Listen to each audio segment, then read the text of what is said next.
Арбаңыздар, ардактуу адабият ишкабыздары. Орус элинин залкар жазуучусу Лев Николаевич Толстойдун Анна Каренина романын белгилүү адабиятчы Тазабек Саманчиндин которуусунда тааныштырууну улантабыз. Алексей Александрович чиркөөгө барып келип, эртең менен убактысын бүт үйүндө өткөрдү. Бүгүн эртелеп 2 жумуш бүтүрүүгө тийиш болуучу. Биринчиден, Петербургка кетип бара жатып, азыр Москвада токтошкон тили буруу элдердин делегациясын кабыл алып, аларды узатып коюу керек эле. Экинчиден, адвокат менен убадалашкан катын жазууга тийиш болуучу. Бу депутация Алексей Александровичтин демилгеси менен чакырылса дагы, анын орунсуз, түгүл кооптуу жактары дагы боло турган. Андыктан Алексей Александрович аларды Москвада учураткандыгы үчүн кубанып да кетти. Депутациянын мүчөлөрү өздөрүнүн иштери менен милдеттерин түк билишпейт экен. Алар өздөрүнүн муктаждыктары менен болгон чын ал-абалдарынын баарын төкпөй чачпай айтып берип, өкмөттөн жардам сурайбыз деп чулук ойлонушуп, алардын кайсы бир талаптары менен тилектери душман партиянын чырагына май тамызып, андыктан иштери бүт жокко чыгарылып жаткандыгын алар бүтүндөй түшүнбөй турган.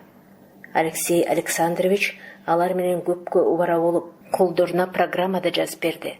Алар программадагы көрсөтүлгөндөрдүн чегинен чыгууга тийиш эмес болуучу. Анан аларды узатып коюп, бара жаткан депутацияны кандайча кабылдоо жөнүндө Петербургка кат жазды. Бул иш боюнча негизги жардамчы графиня Лидия Ивановна болууга тийиш эле. Ал депутация жайын эң эле жакшы билүүчү. Депутация жөнүндө андан артык эч ким чуу чыгарып, аларга эч ким анчалык жол көрсөтүп бере алуучу эмес. Муну бүтүргөндөн кийин Алексей Александрович адвокатка кат жазды. Ал эч бир кош ойлуу болбостон өз билгениндей аракеттене бергин деп адвокатка уруксаат берди. Алиге тартып алган портфелдин ичинен табылган Вронскийден Аннага жазган 3 каттын дагы коша салды. Алексей Александрович үй бүлөмдүн үстүнө экинчи кайтып келбеймин деген ой менен үйүнөн жөнөп кеткенден бери, адвокатка барып өз оюн жалгыз кишиге болсо дагы айткандан бери, айрыкча бул тиричилик ишин өзү кагаз ишине айландыргандан бери, ал барган сайын бул ниети менен көбүрөөк үйүр алышып, иманын аткарылышына көзү жетти. Ал адвокатка жазган катын жабыштырып жатып, Степан Аркадьевичтин катуу сүйлөгөн үнүн укту. Степан Аркадьевич Алексей Александровичтин нөкөрү менен айтышып, менин келгенимди барып айткын деп болбой жатты. Эми баары бир деп ойлонду Алексей Александрович. Келгени кайра жакшы, карындашы менен болгон абалымдын ачыгын айтайын.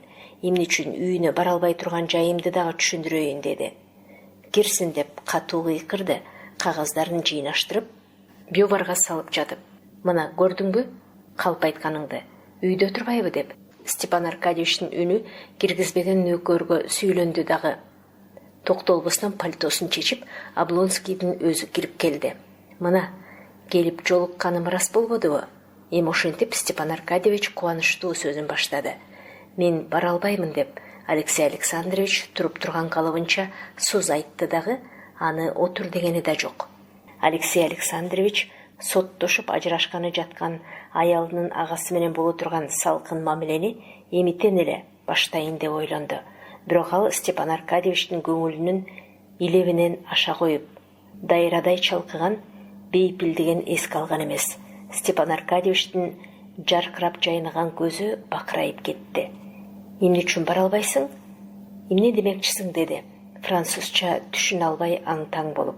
Жок, убадалашкандан кийин болбойт. Баарыбыздын күткөнүбүз сенсиң. Мен силердикине бара албаймын дегенди айтмакчымын. Анткени биздин арабызда болгон жакындык тыйылууга тийиш. Кандай дейсиң? Кандайча болуп, эмне үчүн? Деди Степан Аркадьевич шашыла күлүмсүрөп сүйлөп. Эмне үчүн дегенде, мен сиздин карындашыңыз болгон менин аялым менен ажырашуу ишин козгодум. Бирок Алексей Александрович сүйлөп сөзүн бүтө электе эле Степан Аркадьевич анын оюна келбеген бир иш иштеди. Степан Аркадьевич аңкайып аң-таң болуп креслого шалк отурду. Койсоңчу, Алексей Александрович, ал эмне дегениң? Облонский муңканып, жүзүнөн кейиш көрүндү. Иш ушундай. Жок, мен бул айтканыңа эч качанда, эч убакта да ишене албайм. Алексей Александрович айткан сөзү өзү күткөндөй ага таасир бере албаганын сезип, эми кайнагасы менен ачыгын айтып түшүнүшүп алайын. Мунун натыйжасы кандай гана болбосун, аны менен болгон мамилем баштагысындай кала берчүдөй сыяктанат деген ой менен ордуна келип отурду. Ошондой ажырашууну талап этүүгө аргасыз болгон ошондой оор абалга туш болдум. Мен бир гана нерсе айтмакмын, Алексей Александрович, мен сиздин эң бир артык, эң бир адилет адам экениңизди билемин. Аннаны да билемин, бирок кечиргейсиң. Анын өтө бир артык, сонун аял экендиги жөнүндөгү пикиримди өзгөртө албаймын. Ошондуктан кечиргейсиң мени. Бул айтканыңа ишене албайм. Мында кандайдыр бир түшүнбөстүк болуу керек, деди Степан Аркадьевич. Ошондой, эгер бул түшүнбөстүк эле болгон болсо. Кое тур, анда кеп мындай. Степан Аркадьевич анын сөзүн тороду. Албетте ошондой. Мында бир гана нерсе, ашыкпоо керек. Эч качан, эч бир убакта ашыгууга болбойт. Мен ашыккан эмесмин, деди Алексей Александрович. Суз гана. Анан мындай маселеде эч кимден акыл суроого да болбойт. Ошол мен бул туурасында айныбастай болуп чечилдим. Бале болгон турбайбы? Деп Степан Александрович катуу үшкүрүндү. Эгер мен болсом, Алексей Александрович, бир нерсе иштеген болор элем. Сен да ошентөгөр бай болгур, деди. Менимче ажырашуу иши али баштап элек болуу керек. Ажырашуу ишин баштай элегиңде тилимди алып, менин аялым менен жолугуп сүйлөшүп көр. Ал Аннаны бир тууган сиңдисиндей жакшы көрөт. Сени дагы жакшы көрөт. Анын үстүнө өзү бир укмуштуудай аял. Кудай үчүн сүйлөшкүн. Сураган колкон болсун. Ошентсең бай болгур. Алексей Александрович ойго батты. Степан Аркадьевич дагы аны күйүштүү карап унчуккан жок. Эми аялыма барып жолугасыңбы? Билбейм, ошондуктан силердикине барган эмесмин. Менимче биздин мамиле өзгөрүлүүгө тийиш. Эмне үчүн? Андай болууга эч кандай негиз жок. Эгер айтсам, экөөбүздүн туушкандыгыбыздан көрө бири-бирибизди сыйлашкан достугубуз албетте анчалык терең болбосо дагы артыгыраак. Анын үстүнө өзүңдү чын ниетим менен урматтайм, деди Степан Аркадьевич анын колун кысып. Алиги сенин шекшиген оюң акыйкаттуу болгон күндө да мен эч качан бириңерди жактап, бириңерди жамандай албайм. Ошондуктан биздин мамилебиз өзгөрүлчүдөй эч негизи жок. Эми тилимди алып, менин аялым менен барып учураш. Кой эмесе, бул маселеде экөөбүздүн көз карашыбыз эки башка көрүнөт, деди Алексей Александрович суз гана. Болуптур, бул сөздү токтотолу. Койсоңчу, эмне үчүн барбайт элең? Жок дегенде бүгүнкү чакырган сыяпатыма дагы бара албайсыңбы? Аялым сени күтүп отурат. Келсең тилегиңе жеткир. Баарыдан дагы аны менен сүйлөш. Ал бир укмуштуудай аял. Кудай үчүн аягыңа жыгылайын. Эгер сиз ушунчолук эле каалап калсаңыз, барайын, деди үшкүрүнүп алып Алексей Александрович. Алексей Александрович аңгемени өзгөрткүсү келип, экөөнү тең бирдей кызыктуу болгон, анчалык деле жашы улгая элек киши боло туруп, күтпөгөн жерден мынчалык бийик кызмат даражасына көтөрүлгөн Степан Аркадьевичтен жаңы башчысы жөнүндө сураштыра баштады. Алексей Александрович граф Аничкинди баштадан эле сүйбөй турган. Ар дайым ал экөөнүн пикирлери бири-бирине тескери келе берүүчү. Ал эми азыр болсо кызматчы бүткөндүн баарынын башында боло келген, кызматынан аксаган киши кызматынан көтөрүлгөн кишини жиктеген, анын белгилүү ич күйдүсү кармай түштү. Аны эмне көрдүңбү, деди Алексей Александрович кекээрдей күлүп. Көрбөгөндөчү, ал кечээ биздин мекемеде болду. Ал иштин жайын эң эле мыкты билген кишидей көрүнөт. Анан аябай ишмер да болсо керек. Бирок анын ал ишмердиги эмнеге жумшалаар экен, деди Алексей Александрович. Ишке жумшалаар бекен же иштелген ишти оңдоого жумшалаар бекен? Биздин мамлекетибиз бийлигин кагаз жүзүндө жүргүзүп, ошондон шорогатып отурат. Ал эми бул болсо ошондойлордун дал өзү. Анын кандай андайлыгын кайдан билейин? Көз карашын, багытын да биле албайм. Бирок билгеним эле эң эле артык жигит көрүнөт, деди Степан Аркадьевич. Эми эле анын үстүнөн чыктым, Кудай акы, артык жигит экен. Бирге отуруп тамак иштик. Анан мен алиги апельсин кошулган вино бар эмеспи, ошону жасаганды үйрөттүм.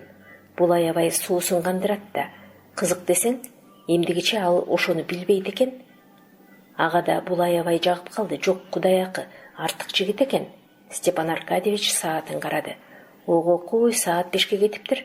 Алиге Долговушкинге дагы жолугушум керек элмес беле. Абетке кечикпей келе көр, Кудай жалгагыр. Келбей койсоң, аялым экөөбүздү тең катуу капа кыласың. Алексей Александрович кайнагасын келгендеги каршы алгандыгысынан бүтүндөй башкача көңүл менен узатты. Барамын деп айтпадымбы деп ал жообун берди. Чын ниетим, келсең өкүнбөйсүң деп ойлойм, деди күлө карап Степан Аркадьевич. Ал баскан бойдон токтобой пальтосун кийип бара жатып, колу менен нөөкөрдү башкарып алды эле, күлүп жиберип сыртка чыкты. Пештен калба, бай болгур, сүрдүк чаң кел. Кайта эшикке кайрылып келип, дагы заңкылдады. Үй ээси үйгө кайтканда саат 6-га кетип, меймандардын кээ бирөөлөрү келип да калган эле. Эшик алдына бир учурда келип түшкөн Сергей Иванович Кознышев, Пиццов экөө менен ал үйүнө удаа кирди. Алар Облонский айткандай Москва интеллигенциясынын баш өкүлдөрүнөн болуучу. Ал экөө тең мүнөзү жагынан да, акыл эси жагынан да кадырлуу кишилерден эле. Ал экөө бирин-бири сыйлаша турган. Бирок кандай гана маселе болбосун, ал экөөнүн ою такыр эч качан бир жерден чыгуучу эмес. Бул ал экөөнүн ар кимиси карама-каршы партияда болгондугунан эмес эле, кайта бир партияда болгондугунан болуучу. Душмандары ал экөөнү бир киши саноочу. Бул алардын ошол эле бир тарапта боло туруп, ар кимисинин өз бөтөнчөлүгү болгондуктан болуучу. Келишпеген чала даректүү маселеден келишүүдөн кыйын, түк эчтеңке болбогондуктан ал экөөнүн пикири кошулмак гана турсун, бири-биринин түк оңолбустой болуп адашып жүргөндүктөрүн ачууланбай күлкү кылуу буларга адатта болуп кеткен. Степан Аркадьевич артынан жеткен кезде алар аба-ырайы тууралуу сүйлөшүп, эшиктен кирип бара жатышкан экен. Облонскийдин кайнатасы князь Александр Дмитриевич, жаш Щербацкий, Туровцин, Кити, Карениндер келип мейманканада отуруп да калышыптыр. Өзү болбогондуктан элдин ыркы келишпей отурганын Степан Аркадьевич дароо байкай койду. Боз жибектей сый көйнөгүн кийген Дарья Александровна кейпи балдар бөлмөсүндө өздөрүнчө тамак ичүүгө тийиштүү болгон балдарына алагды болуп, анын үстүнө күйөөсүнүн келбегендигине алагды болуп, бул отургандарды жакшылап аралаштырып жибере албагандай көрүнөт. Булар мында эмне үчүн келишкенин өздөрү билбей, унчугушпай томсуруп отургандан гана ийменгендиктен бир неме деп сүйлөшүп, карыган князь айткандай, конокко келген поп кызындай болуп отурушту. Жош, Туровцин, Кейпи бул кишилердин арасында өзүн орунсуз сезгендиктен болуу керек. Ал Степан Аркадьевичти көргөндө, баатыр, мени мындай акылдуулардын арасына кошуп, куп гана келиштирдиң. Ичип алып анан өнөр көрсөтүшсө бизге ылайык болор бекен деген сөз менен сүйлөгөндөй калың эрдин күлүмсүрөтүп карады.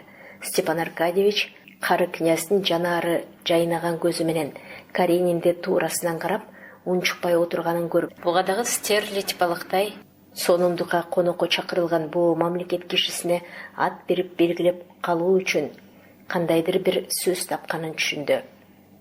Константин Левин кирип келгенде дагы кызарып кетип жүрбөйүн деп, Кити кайраттанып эшик карап отурду. Каренин менен эч кимди тааныштырбаган жаш Щербацкий мындан мен эч кандай ийменген деле жерим жок деп көрүнгүсү келип отургандай. Карениндин өзү болсо аялдар катышкан сыяпатта болгондугу, Петербургдагы адатындай эле үстүнө фрак кийип, ак галстук тагыныптыр. Степан Аркадьевич анын жүзүн карап алып, ал өзүнүн берген убадасын аткарганы гана келип, бул элдин арасында бир оор милдетин аткарып жаткандай болуп отурганын байкады. Степан Аркадьевич келгиче элдин ыркы келишпей соз отурушканынын негизги себепчиси ушундан болуучу.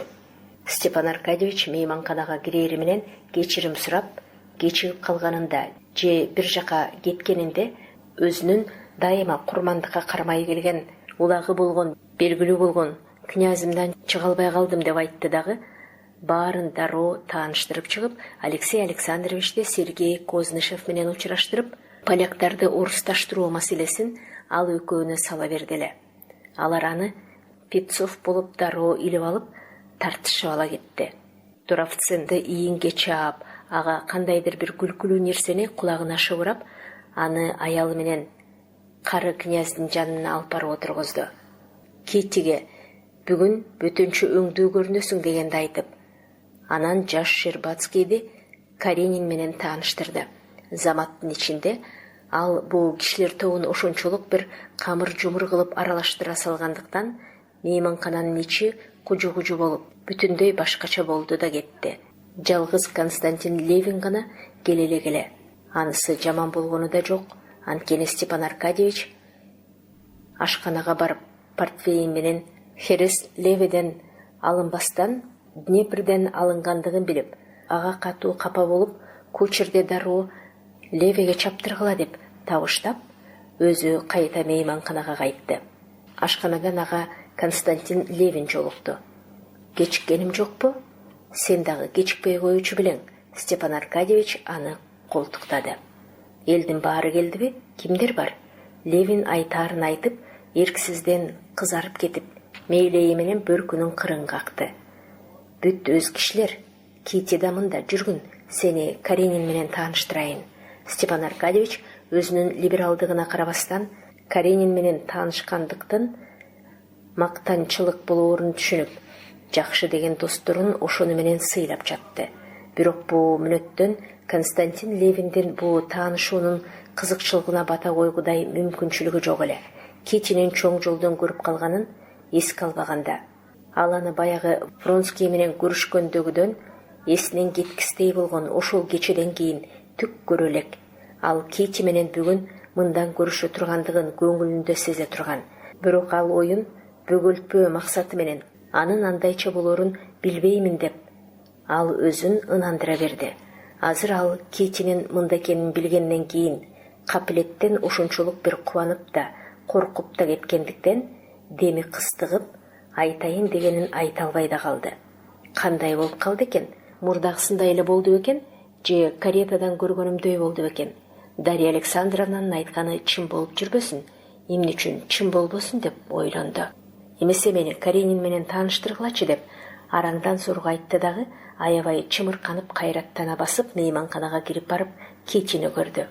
Кити баштагысындай да эмес, каретадан көрүнгөнсүгөндөй да эмес. Ал бүтүндөй башкача көрүндү. Ал чуучугандай, жүрөксүгөндөй, уятка калгандай түрдөнөт, андыктан ого бетер татынакай көрүндү. Левин бөлмөгө кирип келер замат Кити аны көрдү. Ал аны күтүп отурган экен. Кубанып кетип, ал кубанычынан өзү кайта ошончолук уялып да кетти. Левин кожоюн аял менен эсендешип, анан кайта дагы Китини карап алганында өзүнө да ага да баарын байкап отурган Доллиге дагы ал чыдай албай ыйлап жиберүүчүдөй болуп көрүнүп кетти. Ал кызарып кетти, кайта бозору түшүп, кайта дагы кызарып кетти дагы, анан эрини гана саал бүлк-бүлк этип, анын келишин күтүп, былк этпей отуруп калды.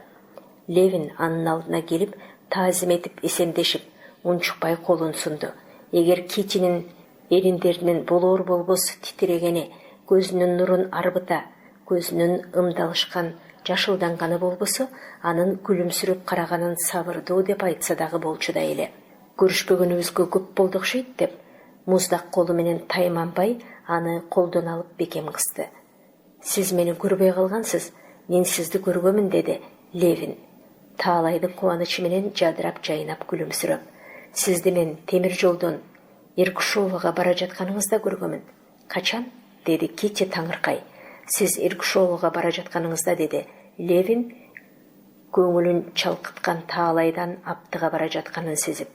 Ушундай азиз затты айыптаган жаман пикир кантип менин оюма келди болду экен? Ооба, Дарья Александровнанын айткандары чын көрүнөт деп ойлонду. Степан Аркадьевич Левинди колдон алып Каренинге алып барды.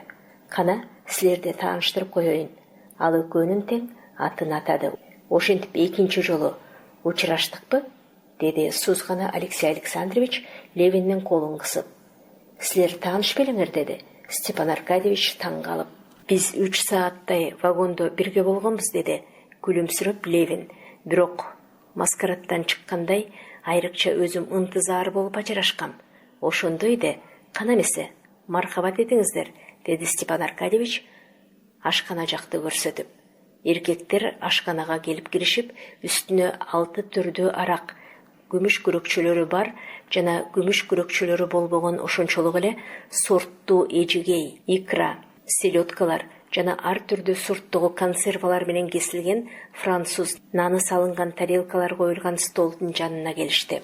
Эркектер жыты буркураган ар түрдүү арак менен муздак тамактын жанына келип, тамакка киришкени жаткандыктан Сергей Иванович, Кознышев, Каренин, Петцов үчөөнүн поляктардын орусташтырылышы жөнүндөгү талашы дагы басаңдай түштү. Эң эле бир дарексиз, эң эле бир татаал деген маселе туурасындагы талашты токтотуу үчүн тамашага чалып, айтышкан адамынын көңүлүн уулагандын ыгын укмуштуудай билген Сергей Иванович эми дагы ошол ыкмасын колдонду. Алексей Александрович поляктардын орусташтырылышы орус бийлиги аркылуу өнүктүрүлгөн жогорку принциптердин натыйжасында гана ишке ашырылышы мүмкүн деп далилдеди. Эли калың болгон эл гана экинчи элди өзүнө сиңирип кетиши мүмкүн деген пикирди айтып, Петцов талашты. Кознышев өлчөлүү түрдө бул пикирлердин экөөнүн тең жактады. Ошентип мейманканадан чыгып келе жатканда Кознышев аңгемени тыянактайын деген ой менен күлө сүйлөдү. Ошондуктан тили буруу элдерди орусташтыруунун жалгыз гана чарасы мүмкүн болушунча көбүрөөк бала төрөлүшү керек. Бу жагынан инибиз экөөбүздүн тең аракетибиз өтө начар. Ал эми силердин жубайлуу мырзалар, айрыкча сиздин, Степан Аркадьевич, аракетиңизди толук патриоттук аракет деп айтууга болот. Сизде нечүү? Деди жылуу ырайы менен кожоюнду күлүмсүрөй карап, оймоктой рюмканы ага тосуп. Баары тең дуу күлүштү. Баарынан дагы Степан Аркадьевич катуу күлдү. Болгон чаранын ичинен эң мыктысы ушул экен, деди ал, оозундагы эжигейди чайнап, кандайдыр бир бөтөнчө сорт аракты тосулган рюмкага куюп жатып. Чындыгында да аңгеме тамаша менен аяктады. Мына бу мыкты эжигей экен. Буга кандайсыз, деди кожоюн. Сен дагы эле гимнастика ойноп жүрөсүңбү, деди Левинге, сол колу менен анын булчуңун кармалап. Левин жылмая күлүп кароосун чыңап койду эле. Сүржүгүнүн сыйда сукносу астынан таштай түйүлгөн булчуңу тоголок баш сырдай болуп Степан Аркадьевичтин чеңгелин орунду. Пай, мына булчуң дегениң жөн эле Самсон. Менимче аюу атыш үчүн адам аябай күчтүү болуу керек, деди. Аюу атуу жөнүндө өтө начар түшүнүгү болгон Алексей Александрович эжигейге май сүйкөп, нандын жүргөмүштүн желесиндей үлбүрөгөн жумшагын үзүп алып жатып. Левин жымыя күлүп койду. Эч кандай күчтүн кереги жок, аюуну бала деле атып алат, деди Левин, кожоюн аял менен муздак тамак столуна келе жаткан аялдарга саал гана таазим эте жол берип. Сизди аюу атып алыптыр деп айтышты, чынбы? Деди Кити, сайылбай жазгырган жылбыш чаак козу боорду вилка менен сайып алууга аракеттенип, тордун арасынан аппак колу көрүнгөн тор жеңин улам силкип. Жериңерде аюу болобу? Татынакай башын аны көздөй саал гана эмерип, күлүмсүрөй сөзүн кошумчалады. Китинин бул сөзүнө анчалык деле эчтенке айтылбагандай болгону менен анын сүйлөгөндөгү чыккан үнү, колунун, эримдеринин кыймылдаганы, көз карашы атүгүл сөз менен айтып жеткис маани түшүндүрүлдү. Анын бул сөзүнөн жазакерлене кечирим сураганы, ага бүт ишенчилигин артканы, ага жүрөгү элжирей, иймеништүү жалбарганы, берген убадасын, үмүтүн, ашыктыгын айтканы билинди. Эми Левиндин буга ишенбеске чарасы калбай, бактыга батып, интиле баштады. Жок, биз Тверь губерниясына барганбыз. Андан кайтып келе жатып, вагондун сиздин бофрениңиздин күйөөсү менен учурашып калдым, деди Левин күлүмсүрөй. Анан биз эң эле бир кызык учураштык. Анан Левин көзүрмөбөй таңгамаал чолоктончон Алексей Александровичтен купесине кандайча кирип барганын эң эле кызык кылып сүйлөп берди. Коноктор айтылуу макалдын тескерисинче мени үстүмдөгү кийимиме карай кум чачмакчы болду. Ошондо мен келиштире саймалатып, салтанаттуу сүйлөй баштадым. Анан сиз да, деди ал, атын унутуп, Каренинге кайрылып, а дегенде сиз да мени тоонума карай кууп чыкмакчы болдуңуз эле. Анан мага болуша баштадыңыз. Аныңызга рахмат. Орун тандоо жагынан жүргүнчүлөрдүн окууга эң эле дайынсыз, деди Алексей Александрович жоолук менен колунун учуна арчып жатып. Мен жөнүндө сиздин тарткынчыктай түшкөнүңүздү байкап калдым, деди Левин ак көңүлү менен күлүмсүрөп. Анан үстүмдөгү чолоктонду жымсалдоо үчүн шашып кетип, акылдуу сөздөн сүйлөй баштадым. Сергей Иванович кожоюн аял менен сүйлөшүп жатып, бир кулагы менен инисинин сөзүн тыңшап отуруп, анан аны көз кыйыгы менен карап алды. Бүгүн буга эмне болгон? Жөн эле баатыр болуп алыптыр деп ойлонду. Бирок ал Левинден канат бүткөндөй шерденгенин кайдан билсин? Левин сөзүн Кити угуп отурганын, укканда да көңүлү сүйүп угуп отурганын өзү билип отурду. Азыр анын бүт эс дартын ээлеген жалгыз ушул эле. Анын өзүнө азыр өз башынын кадыры, баркы ошончолук артып, ага жалгыз ушул гана бөлмөдө эмес, бүт дүйнөнүн баарында жалгыз өзү менен гана Кити жашагандай болуп көрүндү. Ал өзү ушунчалык бир бийикке чыккандай болуп, анан баш айланат. Ал эми мына бу кадырман сүйүктүү Карениндер, Облонскийлер алган эмес, бүт дүйнөнүн баары тиги ылдый жакта алда кайда жаткандай көрүндү. Степан Аркадьевич Левин менен Китини аларды карап да койбой, эч кандай шек алдырбай отургузгудай, башка орун болбой калгандай, жөн эле экөөнү катар отургуза койду. Ал эми сен ушундай эле отурчу, деди Левинге. Сый тамактары да Степан Аркадьевичтин өзү ышкыланып жыйнаган идиштериндей эле жакшы болду. Мари Луиз суйгашы эң эле сонун болуптур. Оозго салса эриген кичинекей самсалары дагы көңүлдөгүдөй экен. Ак галстук тагынган эки лакей менен Матвей тамак менен винону дабыштарын чыгарбай ылдам лыпылдатып жыйнаштырып жүрүштү. Болгон конок сыйы материалдык жагынан көңүлдөгүдөй болду. Анын материалдык эмес жагы дагы андан кем түшкөнү жок. Жалпы сөз да, жеке сөз да эч басылып койгону жок. Отуруштун аягында аңгеме аябай кызып, орундарынан турушкандан кийин да эркектердин сөздөрү басылган жок. Атүгүл Алексей Александровичтин дагы бүйүрү кызыды. Петцов баштаган сөздүн аягына чыкканды сүйө турган. Анын үстүнө Сергей Ивановичтин сөзүнө канааттанбай да калды. Жана ал өз сөзүнүн адилетсиздигин сезгендей болду. Мен жалгыз гана, деди. Суюгашка киришкен кезде Алексей Александровичке кайрылып, элдин калыңдыгын айтып отурган жерим жок. Ага принциптер эмес, негиздер кошулууга тийиш. Менимче ал экөө тең бир гана нерсе. Алексей Александрович шашпастан солгун жооп кайтарды. Менин оюмча жогору өнүккөн эл гана экинчи элге таасирин тийгизе алат, деди ал. Кеп мына ошондо, деп Петцов бакылдап анын сөзүн тороду. Ал сүйлөгөндө дайыма ашыгып, бардык жан дили менен бериле сүйлөчү. Жогорку өнүгүүнү кандай түшүнүүгө болот? Өнүгүү жагынан англичан, француз, немец үчөөнүн кимиси жогору, кимиси кимди өз улутуна сиңирет. Биз Рейнден француздашып бара жатканын көрүп турабыз. Ал эми немецтердин эч кандай төмөндүгү жок, деп бакылдады, мындагы закон бүтүндөй башкача экендигин айтып.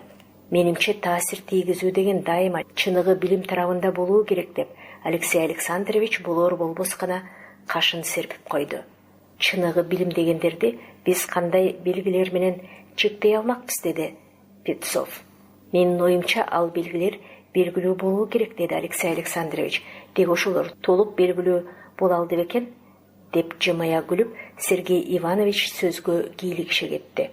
Азыр классикалык билимдер гана чыныгы билим болуп эсептелет эмеспи?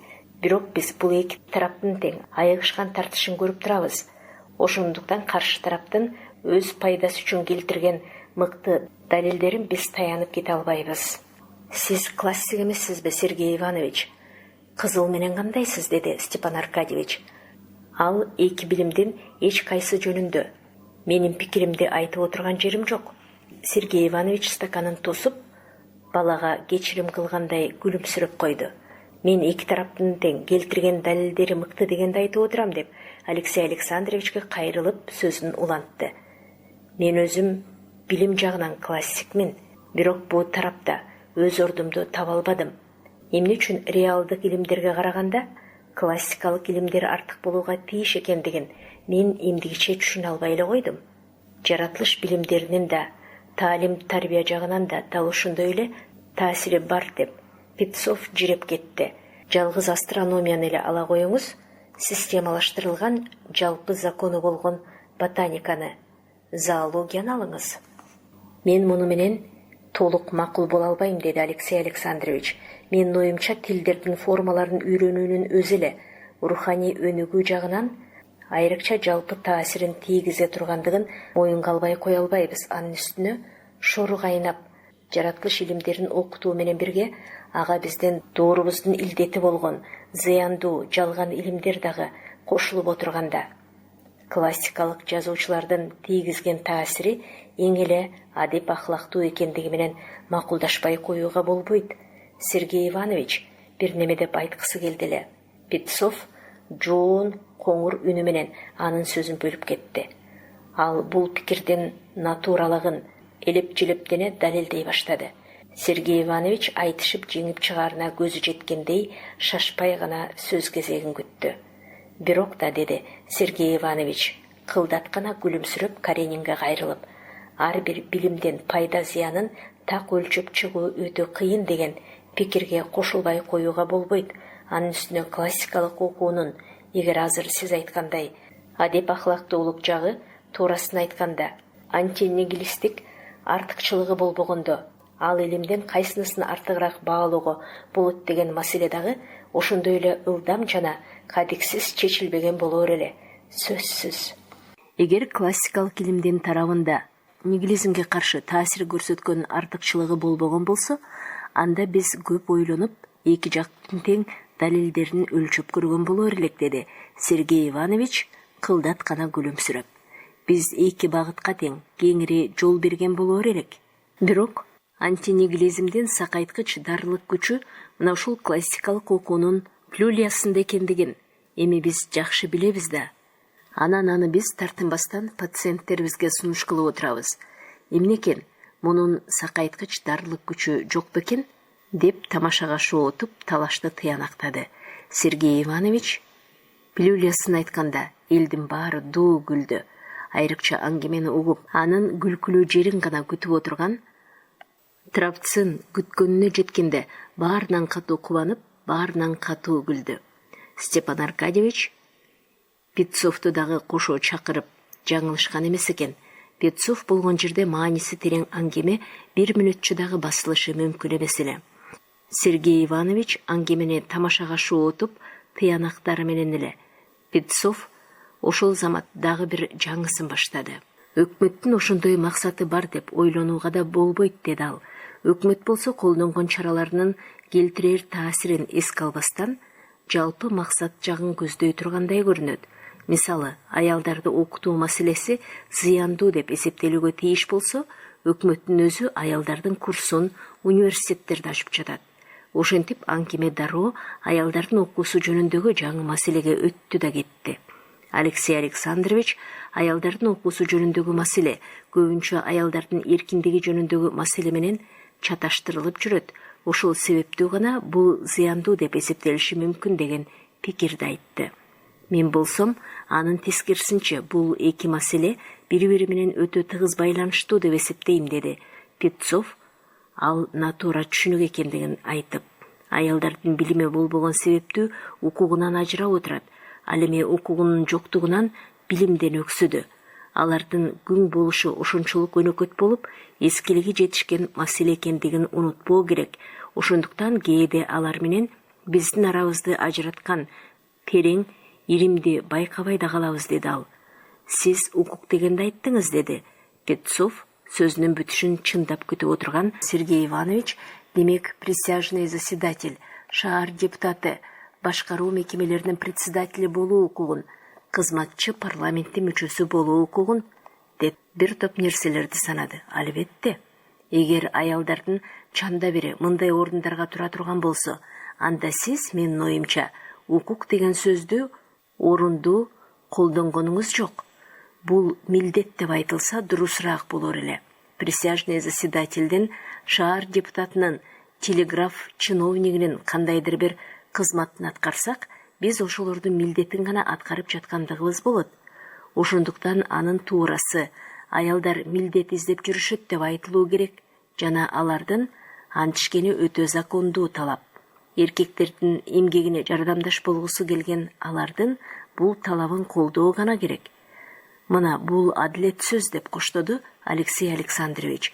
Менимче мындай милдетти аткаруу алардын колунан келеби же жокпу деген гана маселе болушу мүмкүн. Эгер алар билимге жетишсе, колдорунан эң эле сонун келиши мүмкүн деп Степан Аркадьевич дагы сөзгө кийлигишти. Аны көрүп да жатабыз. Анда макалды канттык деди. Сөздү көптөн бери угуп отурган кары князь нур чагылышкан кичине көзүн шылдыңдуу күлүмсүрөтүп. Кыздарымдын көзүнчө айта берсем болор дейм. Чачы узун, акылы кыска деген эмеспи? Негрлерге боштондук бериле электе, аларды дагы дал ошондой дей турган деди ачуулана Петцов. Шорубуз катып, эркектердин көпчүлүк учурда жаңы милдеттен качып жүргөнүн көрсөк, деди Сергей Иванович. Аялдардын аны издегени таң калаарлык иш. Милдет деген укук менен тутумдаш. Аялдардын дагы издегени бийлик, акча, сый-урмат, деди Петцов. Мен дагы бала эмиссем экен деп укук талашып, анан бул аялдардын укугун мага бербей койсо, ага кейисем болот экен да, деди кары князь. Травцын ыкшый күлдү. Сергей Иванович муну өзү айтпай калгандай өкүндү. Ал турсун Сергей Иванович да күлүмсүрөп койду. Ошо да кеп бекен, эркек да бала эмизбек беле, деди Петцов. Ал эми аялдар болсо деп сөздүн учугун чубап. Жок, бир англичан кемеде жүрүп, баласын өзү эмизип өстүргөн экен, деди кары князь кыздарынын көзүнчө сөздүн ирэендигине карабай. Мындай англичандар канча болсо, аялдарда ушунчалык чиновник болушат, деди Сергей Иванович дагы сөзгө кийлигишип. Макул, бирок үй бүлөсү болбогон кыздын күнү не болот деп. Жанатан бери Чибисованы эсинен чыгарбай, ошону ойлонуп отурган Степан Аркадьевич сөзгө кийлигишип, Петцовко жан тартып, аны жактап сүйлөдү. Эгер ошол кыздын тарыхын жакшылап ылгай турган болсоңуз, ал аялга ылайыктуу иш таба турган, же өз үй бүлөсүнөн, же эжесинин үй бүлөсүнөн качып кеткен кыз болуп чыгат, деди кыжыры келип Дарья Александровна. Күтпөгөн жерден сөзгө кийлигише кетип, кейипи ал Степан Аркадьевич кайсы кызды айтып жатканын түшүнгөн болуу керек. Бирок биздин көздөгөнүбүз принцип менен идеал, деди Петцов келишимдүү жоон коңур үнү менен каршы сүйлөп. Аялдар билимдин, эркиндиктин укугуна жетишкиси келет. Алар буга жетише албасын билип, шагысынып, басына отурат. Жаш балдарды тарбиялаган үйгө бала эмизгенге албагандыгы үчүн менин дагы шагым сынып, басына отурам, деди дагы кары князь. Травцын кубанганынан күлүп жатып, колундагы спаржаны соуска түшүрүп алды. Кити менен Левинден башкадын баары жалпы аңгемеге катышты. Башында бир элдин экинчи элге тийгизе турган таасири жөнүндө сөз болгондо, бул жөнүндө Левинден айтайын дегендери эрксизден оюна келе берди.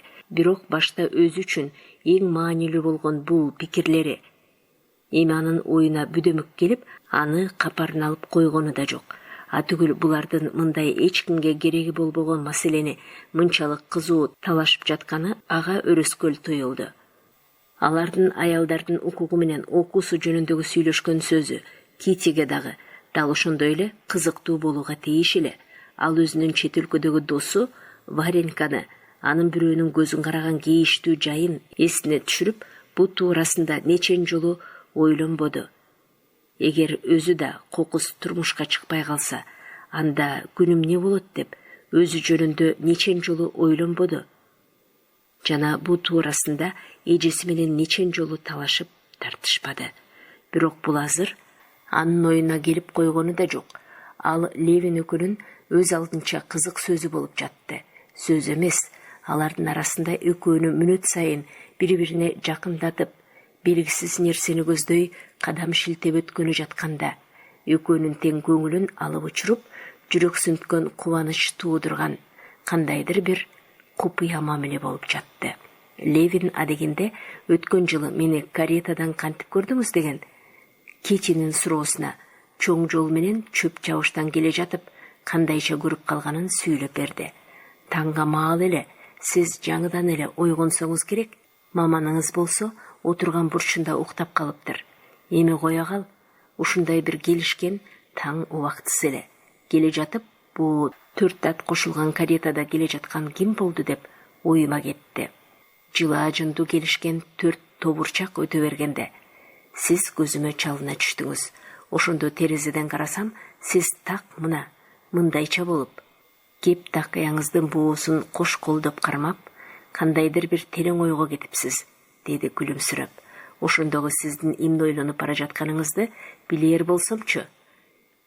Бир эң эле маанилүү нерсе болуу керек, саксайып кетпедим бекен деп ойлонду Кити. Бирок булардын баарын мынчалык текши эсине түшүрүп, Левиндин алкап күлүмсүрөгөн түрүн көрүп, жок, түрүм жакшы көрүнгөн болуу керек деп ойлонду. Кити ошондо кызарып кетип, күлүп да жиберди. Чыны, ал эсимде да жок. Травцын эң эле сонун күлөт экен, деди Левин, анын ымдалышкан көзү менен титиреген денесин сонуркай карап. Сиз аны качандан бери тааныйсыз? Муну тааныбаган киши барбы? Байкашымча, сиз муну бир начар адамдай көрсөңүз керек. Начар гана турсун, такыр адам эмес. Мунуңуз бекер сөз. Мындан кийин мындайча ойлонбой жүрүңүз, деди Кити. Мен дагы бул киши жөнүндө ошондой начар ойдо элем. Кийин көрсөм, эң эле артык укмуштуудай боор киргиш экен. Бул кишинин жүрөгү алтын. Мунун жүрөгүн кайдан билесиз? Ал экөөбүз жеткен доспуз. Мен аны өтө жакшы билем. Өткөн кышта баягы сиз биздикине келгенден бир аз эле кийинчерээк, деди жасакерлене, эми кантсең дагы өзүң бил дегендей күлүмсүрөп. Доллинин балдарынын баары кептөөр болгон. Ошондо бул киши бир сапар аныкына келген эле, ошондо бар эмеспи, деди Кити шыбырап сүйлөп. Ал Доллини ошончолук бир аяп кетип, анын үйүнөн кетпей, оорулуу балдарын кошо багышкан болчу. Ошентип ал мында 3 жума туруп, балдарын тимеле табыптай баккан. Мен Константин Дмитриевичке баягы кептөөр болгондогу Травцындын жакшылыгын айтып жатам. Рас, аны кое кал, жөн эле укмуш, деди Долли. Өзү жөнүндө сүйлөшүп жатканды сезип, жайдары күлүмсүрөп турган Травцынды астыртан карап. Левин Травцынды дагы карап алып, бул кишинин мындай асылдыгын баштатан билбегенине айраң таң калды. Жазыктуумун, кечиресиз. Эми мен эч качан киши жөнүндө жаман ойлобосмун, деди ал шайыр гана көңүлү сезген чынын айтып. Аялдардын укугу жөнүндө болгон аңгемеде отурган аялдар үчүн эң эле кызыктуу болгон нике теңсиздиги жөнүндө дагы кеп болду. Петцовду бул маселени тамак үстүндө бир нече ирет качырып кирди эле. Сергей Иванович менен Степан Аркадьевич акырын гана аны четке кагып коюп жатты. Отургандар ордунан туруп, аялдар чыгып кеткен кезде Петцов кылчактап калып, Алексей Александровичке кайрылып, теңсиздиктин негизги себептерин айта баштады. Анын оюнча, эрди катын экөөнүн теңсиздиги, аялдын иштеген опоосуздугу менен эркектин иштеген опоосуздугу закон тарабынан да, коомчулук тарабынан дагы бирдей жазаланбагандыгынан экен. Степан Аркадьевич Алексей Александровичтин жанына шашыла басып келип, тамеки тартуу жөнүндө өтүндү. Жок, мен тартпаймын, деп Алексей Александрович шашпай гана жооп кайтарып, бул маселеден сезгенбей турган немедей атайы токтоо көрүнгүсү келип, суз күлүмсүрөп Петцовко кайрылды. Менин оюмча, мындай көз караштын негизи барып, маселенин түп маанисине такалууга тийиш, деп ал мейманкананы көздөй басмакчы болду. Ошондо күтпөгөн жерден Туравцындагы Алексей Александровичке кайрылып сөз айтты. Сиз Пречников тууралуу эч нерсе уга албадыңызбы? Деди шампанскийден кызып алган Туравцын. Ал сүйлөй албай ичи бышып, бугумду бир чыгарып алайын деп көптөн бери сөз күтүп отурган эле. Вася Пречниковду айтып жатам. Көбүнчө кадырлуу мейман Алексей Александровичти карап, ымдалышкан кызыл эриндерин мээримдүү күлүмсүрөтүп, ал Квыцкий менен Тверде дуэлге чыгып, аны атып өлтүргөнүн айтышты бүгүн мага. ооруган жериңе дайыма атайылап ар неме уруна бергендей эле бүгүн сөз болгон сайын эле шорugатып Алексей Александровичтин ооруган жерине тие бергенин Степан Аркадьевич байкады. Ал күйөөсүн жакшы эле алаксытып алып кетейин деди эле, бирок Алексей Александрович өзү аны кызыгып сурап калды. Эмне үчүн атышыптыр Причников? Аялы үчүн. Азаматтык кылган, дуэлге чыгып атып салыптыр. Деп кайдыгер гана Алексей Александрович кашын серпип, мейманкананы көздөй басып кетти. Келгениңиз өтө жакшы болду, деди Долли Алексей Александровичке мейманкананын кире беришинен учурап. Жүрөксүй күлүмсүрөп, сиз менен сүйлөшө турган сөзүм бар. Мындай отуралы деп чакырды. Алексей Александрович жогору серпилген кашынан кайдыгер көрүнгөн түрү менен Дарья Александровнанын жанына отуруп, анткор күлүмсүрөдү. Анын үстүнө деди ал: мен дагы өзүңүздөн кечирим өтүнүп, анан жөнөйүн дедим эле. Эртең жол жүрүшүм керек. Дарья Александровна Аннанын жазыксыздыгына чын ишенген себептүү мынчалык сабырдуулук менен жазыксыз досун шордоткону жаткан бул мээримсиз мерес кишиге жини келип, өңү бузулуп, эрди титиреп жатканын өзү сезди. Алексей Александрович, деди Дарья Александровна, жаны кашая, тайманбай аны көзгө тике карап. Сизден Анна тууралуу сурасам, жооп бербедиңиз. Ага эмне болгон? Сак саламат эле болууга тийиш, Дарья Александровна, деди. Аны карабастан Алексей Александрович. Алексей Александрович, кечиргейсиз мени. Анчалык силердин турмушуңарга кийлигишкендей менин акым да жок. Ошондой болсо дагы Аннаны мен бир тууган сиңдимдей жакшы көрөм, ардактаймын. Чынын айтып бериңизчи. Теңир жалгагыр, экөөңөрдүн араңарда эмнеңер бар? Сиз күнөөлөгөндөй анын эмне жазыгы бар? Алексей Александрович көзү жумулганча бетин тырыштырып, башын чулгута жерге салды. Анна Аркадьевна жөнүндө баштапкы мамилемди эмне үчүн өзгөртмөкчү болгон себептеримди сизге күйөөңүз айтып берген чыгар дейм, деди. Доллиге тике карабастан мейманканадан өтүп бара жаткан Щербацкийди жактырбай карап. Мен эч качан түк дагы ишенбеймин. Ага ишене албаймын. Долли ушалап отурган сөөк колун катуу жаңсады. Анан ал ордунан ыргып туруп, колун Алексей Александровичтин жеңинин үстүнө койду. Бул жерде биз ээн сүйлөшө албаспыз. Мында жүрүңүз. Доллинин катуу кейип кепшигени Алексей Александровичке дагы таасир этти. Ал ордунан туруп, класс бөлмөсүн бет алып, унчукпай аны ээрчип басты. Ал өккө клеенка капталып, үстү маки менен тилинген столго келип отурду. Мен буга эч качан кымындай да ишене албайм, деди Долли, анын ала качкан көз карашын учуратууга аракеттенип. Фактыга ишенбей коюуга болбойт, Дарья Александровна, деди. Факт деген сөздү таптап сүйлөп. Ошончолук анын кылганы эмне, деди Дарья Александровна. Анчалык эмне кылды эле?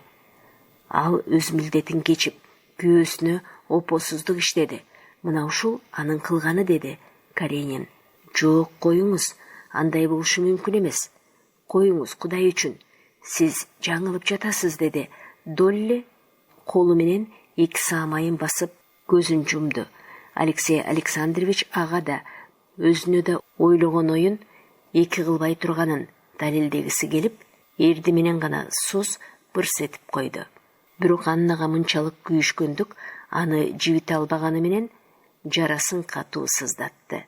Ал эми көбүрөөк кызып сүйлөдү. Аялы ат туурасында күйөөсүнө өзү айтып отурса, жаңылышып калуу өтө кыйын. 8 жыл бирге жашаган өмүрү, баласы, баары бир тең болуп, жаңылыштык. Эми кайта баштан жашай баштоого тийишмин деп өзү айтып отурат. Бузулуу деген Аннага жуушпай турган нерсе. Мен буга ишене албайм. Дарья Александровна, деди. Эми ал тилинин өзүнөн өзү агытылып бара жатканын сезип, Долленин алип жилеп деген мээримдүү жүзүн тике карап, али да күмөндөнүүгө мүмкүнчүлүк болсо, анда Кудайыма ыраазы болор элем. Күмөндөнүп жүргөн кезимде катуу кыйналып жүрсөм да, азыркыдан көп жеңил эле. Шек санап жүргөнүмдө менде үмүт боло турган. Мен азыр үмүттөн да айрылгам. Ошондуктан бүт баарынан шек урунам. Мен бардыгынан тең шектенгенимден, кээде баламдын өзүмдүк экендигине да ишенбейм. Аны дагы жек көрө баштадым. Мен бир шордогон жанмын. Ал мындай деп айтпаса дагы болгудай эле. Дарья Александровна аны бетке карап алып эле муну түшүнгөн болчу. Долли аны аяп да кетти. Досунун жазыксыздыгы тууралуу ишеними дагы бошой түштү. Капырай, бул жөн эле укмуш, бул укмуш. Эми сиз чын эле ажырашмак болдуңузбу? Же деп айлам түгөнгөндөн кийин гана мен ошентип жатам. Андан башка эч кандай ылаажы калбады. Ылаажы деди Долли көзүнө жаш алып. Ошондой эч кандай ылаажы жок деди. Бул сыяктуу түйшүктүн эң жаман жери мында өлүмгө учурап жакынынан айрылгандай крест көтөрүп кие албайсың. Кайта мында каарыңды ашындырып кабароого тийишсиң. Каренин анын айтайын деген оюн билгендей сүйлөдү. Бул биз маскара болгон абалдан канткенде да кутулууга тийишпиз. 3 киши бирге турууга болбойт да. Түшүнүктүү, бул мага эң эле түшүнүктүү деп Долли башын жерге салды. Ал өз башын өзүнүн күйөөсү жөнүндө тарткан түйшүгү эсине түшүп, бир аз унчукпай отурду дагы, анан бирден эле кайраттана башын өйдө шарт көтөрүп, жалынгандай колун бооруна айкаштырды. Сабыр этиңиз, сиз христианинсиз. Анын убал сообун ойлонуңуз. Эгер кой бере турган болсоңуз, анын тагдыры не болот? Ал жөнүндө ойлонгонмун, Дарья Александровна, көп ойлонгонмун, деди Алексей Александрович. Бети темгилденип кызарып чыкты. Түнөргөн көзү менен Доллини тике карайт. Дарья Александровна эми аны чын көңүлү менен аяп кетти. Мени маскаралагандыгы жөнүндө ал өзү мага айткандан кийин мен дал ошондой иштегем. Мен баштагысындай эле тим калтырдым. Оңолсун деп мен ага мүмкүнчүлүк берип, аны сактап калуунун аракетинде болдум. Анан эмне болду? Жок дегенде уят сыйытты сактагын деген менин эң бир жеңил талабымды аткарганы жок, деди ал. Улам кызыгандан кызый. Кор болгусу келген кишини кордуктан кантип сактап калууга болот? Эгер киши деген бузулуп, азгырылып бүтсө, кор болгону өзүн кордуктан сактап калуучудай болуп көрүнсө, анда эмне кылмак элең? Эмне кылсаңыз дагы ажырашпаңыз. Бирок эмне кылганда эмнени кыла алам? Жок, мунун өзү тирикмуш. Ал эч кимдин аялы боло албай ошондо шоро куруйт. Мен эми кантейин, деди Алексей Александрович, кашы менен иинин кошо кагып. Аялынын эң акыркы иштеген кылмышын эстеди эле. Андан аны ошончолук зээни кейип, кайта сөздүн башындагыдай ичи муздады. Сиздин мага мынчалык күйүшкөнүңүзгө рахмат, бирок кетүүгө тийишмин, деди ал ордунан туруп жатып. Жок, токтой туруңуз. Сиз аны кор кылууга тийиш эмессиз. Сабыр этиңиз. Мен сизге өз турмушумду айтып берейин. Турмушка чыккандан кийин мени дагы күйөөм алдай баштады. Ичим күйүп арданып, баарынан кечип жалгыз өзүм гана. Бирок эсиме келдим. Анан ким дебейсизби? Андай иштен мени аман сактап калган Анна болду. Көрбөйсүзбү? Эми мына минтип бирге туруп жатабыз.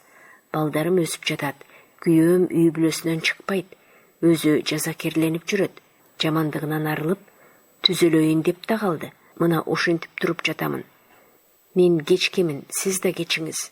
Алексей Александрович сөздү угаарын укканы менен Долинин айткандары эми эч кандай таасир эте албады.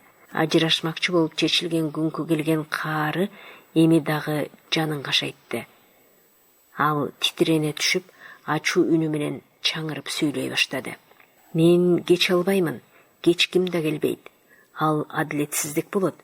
Мен бул аял дегенде түк эч нерседен аянганым жок. Эми ал болсо өз адатынча баарын баткакка батырып тепседи да койду. Мен кекчил киши эмесмин жана эч качан бирөөнү жек көрүп да көргөн эмесмин. Бирок мен аны жаным кашая жек көрөм. Жазыгын кечире да албаймын. Анткени анын мага көрсөткөн жапаасы ошончолук жаныма батты. Жаны кашая жашып сүйлөдү. Өзүңүздү жек көргөндү сүйүңүз, Дарья Александровна иймеништүү шыбырады. Алексей Александрович шылдыңдуу күлүмсүрөдү. Ал муну алда качантан бери биле турган, бирок муну анын өз окуясына колдонууга болбой турган нерселе. Өзүңдү жек көргөндү сүйсөң дагы, өзүң жек көргөндү сүйө албайсың. Кечириңиз, сизди кейитип да койдум окшойт. Ар кимдин өз түйшүгү жетишет. Алексей Александрович кайраттанып чыйыр алды дагы шашпай коштошуп жөнөп кетти. Эл жапырт орундарынан турушканда Левин дагы Китинин артынан мейманканага баргысы келди. Бирок аны мынчалык көз көрүнө айланчыктай бериши ага жакпай калып жүрбөсүн деп чоочулады. Ал эркектердин чөйрөсүндө калып жалпы аңгемеге катышты. Бирок Китини карабаса деле анын кыймылдаганын, көз карашын, анын мейманкананын кай жеринде отурганын бүт сезип отурду.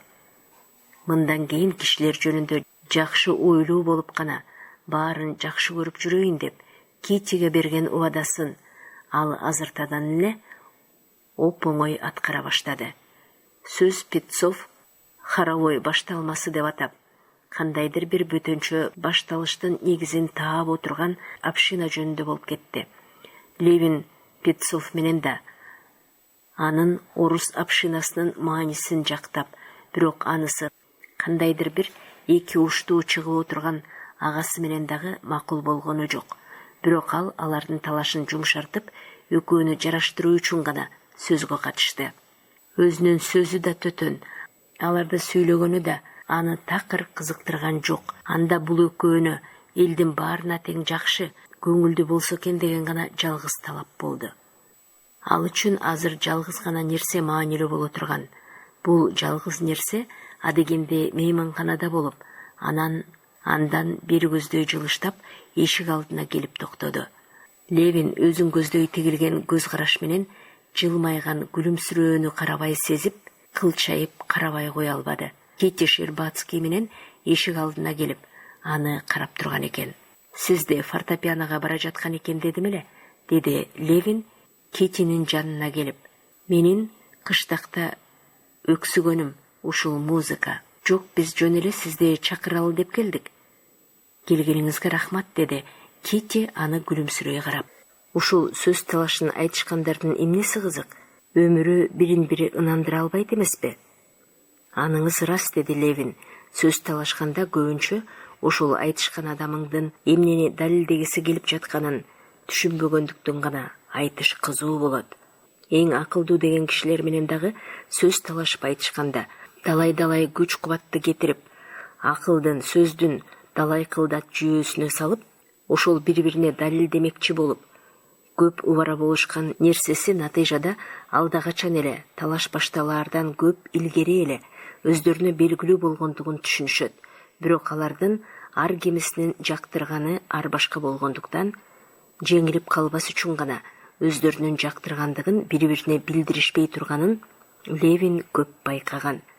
Айтышкан кишиңдин жактырган нерсесин айтыш үстүндө түшүнүп, анан ал кокусунан өзүңө дагы жагып калса, аны менен дароо макул болуп, баардык далилдериңдин баары керексиз болуп кала тургандыгын ал далай жолу өз башынан өткөргөн. Кээде анын тескерисинче боло турганын да көргөн.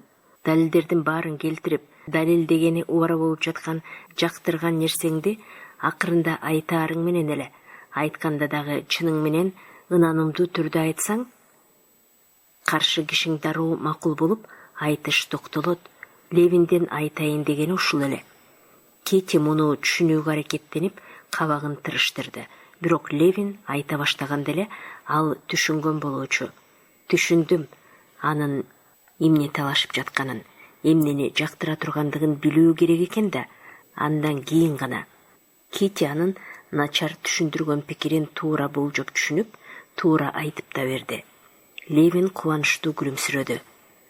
Петцов агасы экөө менен болгон чаташкан көп сөздүү талаштан кийин эң татаал деген пикирди мындай кыскача, ачык айкын түрдө сөз дегендей эле, сөз айтпай эле түшүндүрө салгандык аны айраң таң калтырды.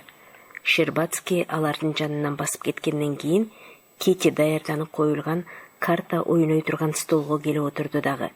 Колуна бор алып, жапжаңы жашыл сукнонун үстүнө улам алыстатып тегерете чее баштады. Жана тамак үстүндө аялдардын эркиндиги менен милдети жөнүндө сөз болгон аңгемени экөө дагы улантты.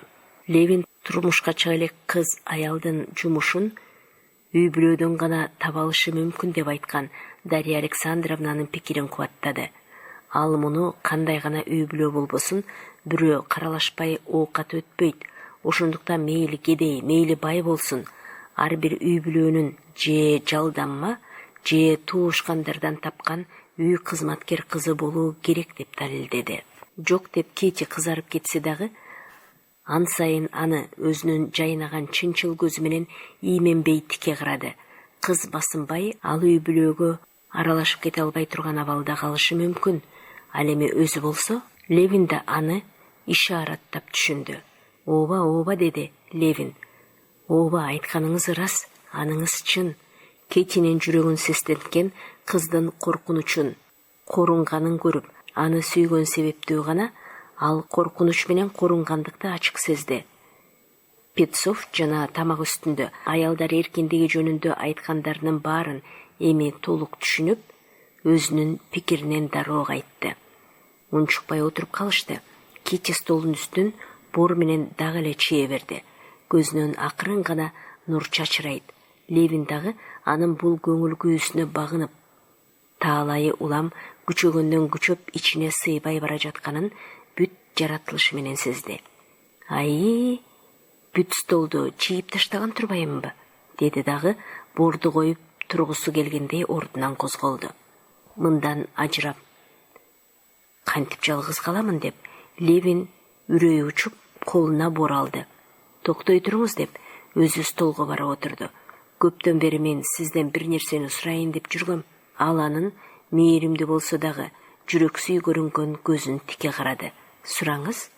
Эмесе мына, деп ал Б, Д, Б, М, К, Ж, Е, К, Д, Ж, О, Д деп сөздүн баш ариптерин жазды. Бул ариптердин мааниси мындайча боло турган.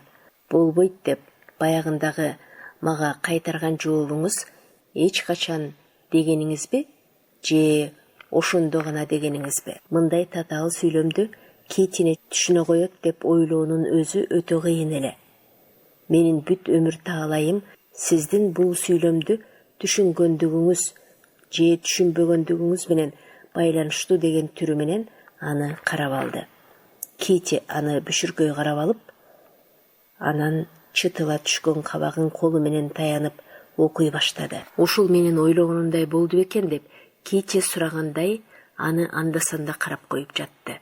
Мына бул эмне деген сөз деп Левин эч качан деген сөздү көрсөттү. Бул эч качан деген сөз, деди Кити. Бирок бул туура эмес.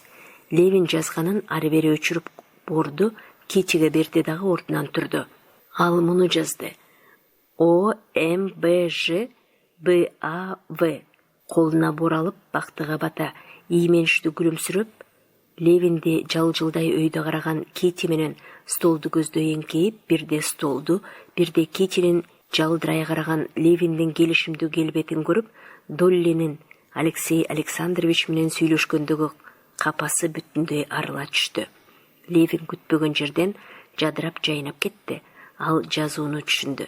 Ал ошондо мен башкача жооп бере албайт элем деп жазылган сөз экен. Левин Китини иймеништүү жалдырай карады. Ошондо ганабы? Ооба деп жооп кайтарды, анан күлүмсүрөдү. Ал эмечи? Деди Левин. Эмесе муну окуңуз. Мен өтүнүшүмдү гана айтмакчымын. Ошону катуу өтүнөм. Кити. С, А, У, К, И, Е деген баш ариптерди жазды. Бул сиз аны унутуп, кечирим кылсаңыз экен деген сөз эле. Левин дароо борду алып, аны сындырып туруп, төмөндөгү сөздөрдүн баш тамгаларын жаза баштады. Унутуп, кечирим кылгыдай, эч немем жок, дайыма сизди гана сүйүп жүргөмүн. Кити, аны бир топко чейин күлүмсүрөп карап турду. Түшүндүм деди акырын гана. Левин отура калып узун сүйлөм жазды. Кити баарын түшүндү, ушундайбы? Деп сураганы да жок. Анан колуна бор алып, ошол замат жооп кайтарды. Ал Китинин жазганын көпкө чейин түшүнө албай, кайта анын көзүн карай берди. Чалкыган таалайдан анын эси эки боло түштү. Китинин ойлогон сөздөрүн ал такыр таба албай койду. Ошондой болсо дагы анын бактыга бата жайнаган татынакай көзүнөн Левин каалаганын толук түшүндү. Анан ал 3 тамга жазды. Ал жазып бүтө электе эле Кити анын колу менен кошо ээрчи окуп, анан ооба деген сөздү жазып, жазууну өзү бүтүрдү. Секретарь ойноп жатасыңарбы деди кары князь булардын жанына келип. Кана эмесе кетели, эгер театрдан кечиккиң келбесе. Левин ордунан туруп, Китини эшикке чейин узатты. Ал экөөнүн сөзүндө айтылар сөздүн баары айтылды. Китинин аны сүйө тургандыгы, аны ата-энесине айта турганы, эртең менен Левинден алдыларына бара тургандыгы бүт айтылды. Кити кетип, Левин жалгыз өзү калгандан кийин батыраак эртеңкиге жетип, батыраак аны менен көрүшүп, аны менен түбөлүккө баш кошсом экен деп ошончолук сабырсызданып шашытысы кете баштагандыктан, Китисиз жалгыз өткөрө турган алдыдагы 14 саат убакыттан ал жөн эле ажалындай коркуп кетти. Ал жалгыз калбай, бирөө менен болуп убактысын алаксытуу үчүн бирөө менен учурап аңгемелешүүгө тийиш эле. Ал үчүн Степан Аркадьевич көңүлүндөгүдөй супкатташмак болоор эле. Бирок ал өзү айткандай, кандайдыр бир оюн-зоок кечесине кетип жатты. Чындыгында балетке бара жаткан. Левин ага, эми мен бактылуумун. Сени чыным менен жакшы көрөм. Бул жакшылыгыңды эч качан унутпайм деген сөздү гана айтып калды. Степан Аркадьевичтин күлүмсүрөгөн көз карашынан Левин бул сезимдин кандайлыгын билип турам дегенди түшүндү. Эмне, өлүмүң аз калган жери жокпу деди Степан Аркадьевич ичи элжирей, Левиндин колун кысып. Жок деди Левин. Дарья Александровна дагы Левинди куттуктагандай кош айтышты. Кити менен кайта табышканыңар мен аябай кубантты. Эзелки достуктун кадырына жете билүү керек. Бирок Дарья Александровнанын бул сөзү Левинге катуу тийди. Мунун ошончолук бийик, ошончолук азиздигин түшүнө албай турган болгондон кийин муну Долли эске салбай койгону дурус эле. Левин алар менен коштошту дагы, жалгыз калбайын деп агасына жармашты. Сен кайда барасың? Мажлиске. Анда мен да барамын, болобу? Неге болбосун?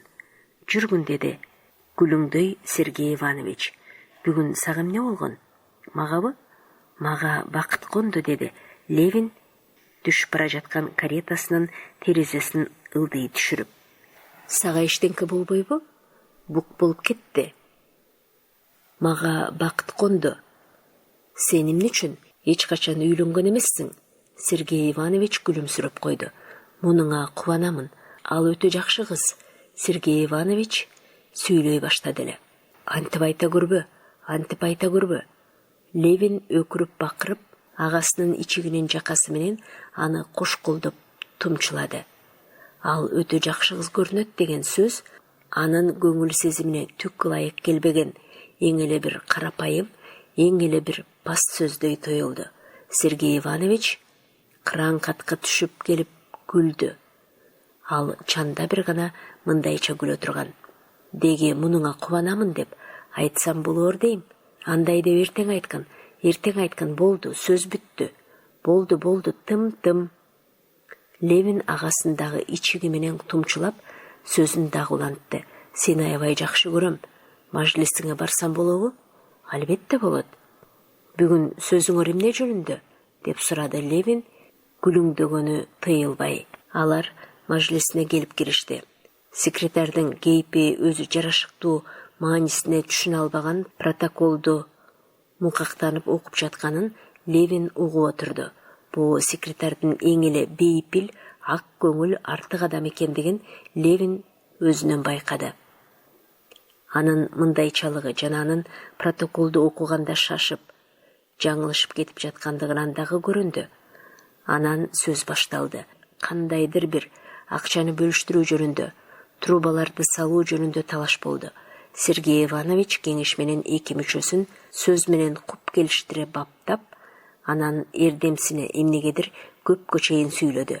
Дагы бир мүчө кагазга бир нерсени чийип алып, адегенде апкарай түшүп барып, анан ага келиштире сонун гана жооп берди. Андан кийин Свяжский дагы ал да мында экен бир нерсе тууралуу өтө көркөм келишимдүү айтты.